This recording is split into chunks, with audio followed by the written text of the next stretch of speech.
Se trata de la comprensión, la proficiencia a la hora de hablar de comprensión auditiva y la comprensión de lectura. ¿Está bien? ¿Por qué son importantes? Las preguntas.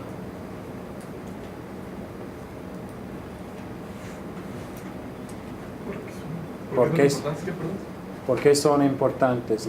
¿Por qué debemos practicar la proficiencia auditiva, las partes orales de los exámenes? ¿Por qué debemos pedir que escriban? Parece una pregunta simple, pero no. Nadie quiere hablar. Mauri y luego Patricia. Ok, Patricia primero. Yo creo en la comprensión auditiva ayuda a los estudiantes que no son familiares con oír la segunda idioma. Ok. Pueden ver cómo pronuncian algo o Ok. les puede ayudar cuando ellos lo quieren hablar. Excelente. ¿Ustedes recuerdan de haber hecho actividades así en el primer idioma? Cuando estaban en kinder o estamos hablando ahora más de comprensión auditiva.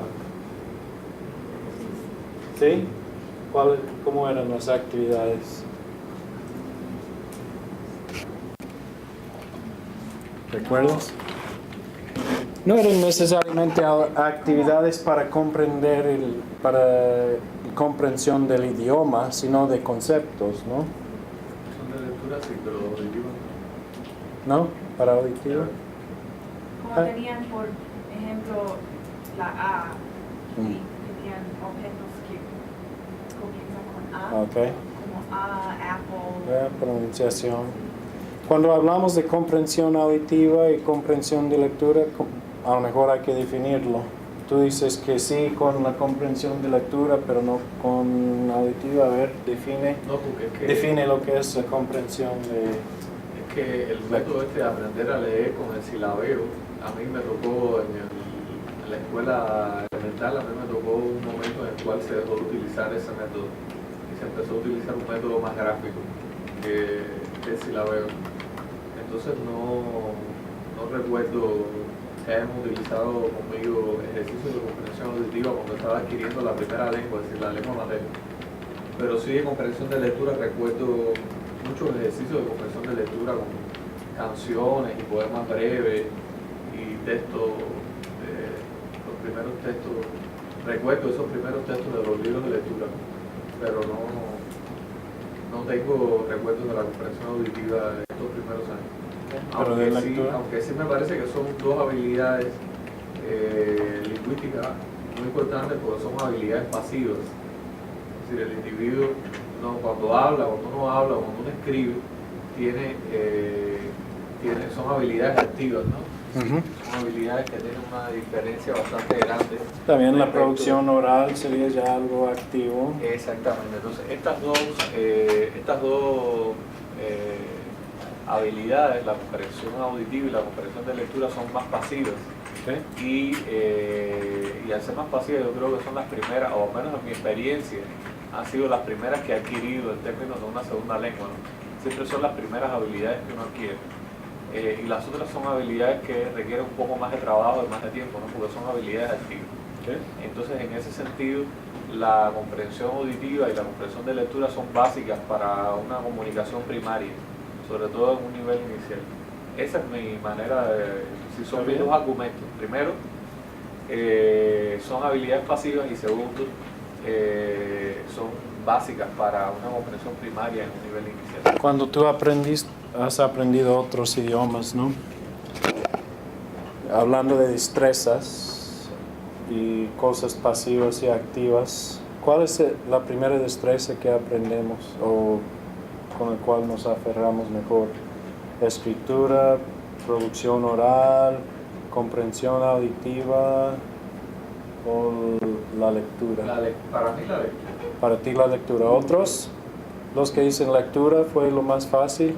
Mi lectura cuando estaban adquiriendo un segundo idioma. Pero es que tal vez eso tenga que ver porque nosotros estamos involucrados en un ambiente de lectura también.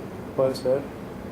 Sí, Por ejemplo, también para mí, importante lo oral. claro, también para mí mi experiencia ha sido mi primera experiencia de segunda lengua real, porque el otro fue el ruso, que fue bastante traumático, ¿no? Pero la primera experiencia real así de adquisición de una segunda lengua fue con lenguas muertas. Entonces, con el latín, con el griego, que entonces eran lenguas de lectura. Entonces, no. Del ruso, pues recuerdo muy poco, la verdad. Pero a la hora de aprender, por ejemplo, en mi caso, yo podía leer el español antes de poder escribir y producir y todo. Sí. Y ahora no pasa igual. Ya. Víctor, tenías un No, comentario. yo tenía una duda acerca de. No entiendo bien la diferencia entre comprensión auditiva y la de lectura. Es decir, lectura está refiriendo a que yo como estudiante me ponga a leer o que el profesor me lea. Y No. comprenda. La comprensión de lectura es tú lees un texto y contestas preguntas o te dan algunas tareas y llevas a cabo eso. ¿Y la auditiva? Auditivo es cuando alguien te lee o escuchas algo y ¿Me entiendes? pero la idea aquí es comprensión, ¿no? Sí, muchas veces nos confundimos con la idea de comprensión e identificación, ¿no? Algunas veces tenemos actividades de comprensión auditiva y comprensión de lectura, que son identificar cosas en el texto que escuchamos o en el texto que leemos. Es un poco diferente, ¿no? En mi punto de vista, pero comprensión es ya comprendido el texto en total, ¿no? Y poder contestar preguntas relacionadas con diferentes cosas.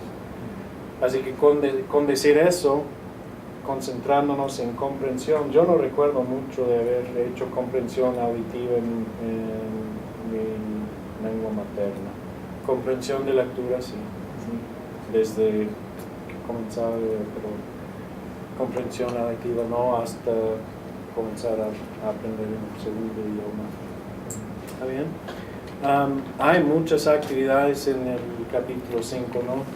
Con ejemplos y diferentes cosas. Son buenas actividades para practicar en clase. Si alguien quiere preparar algunas de estas cosas para llevar a cabo durante sus horas de laboratorio, bien hecho.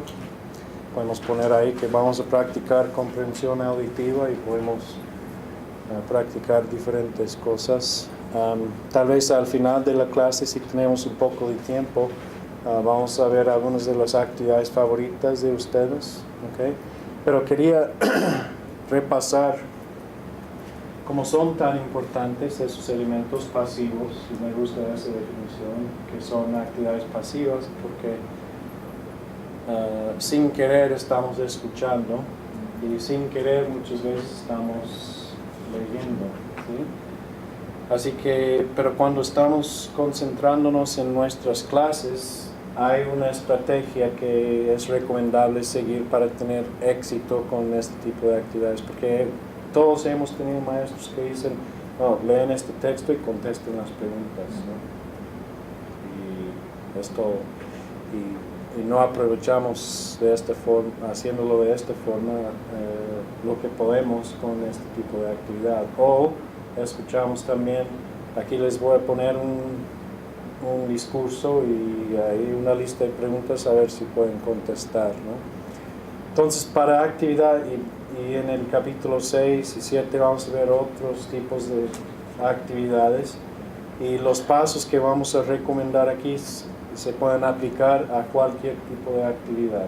¿Okay? Es recomendable tener para cualquier actividad de comprensión auditiva o de lectura o de producción oral o de producción escrita, tener algunas actividades preliminares, o sea, antes, ¿no? Hay que prepararlos de alguna forma. Yo iba a usar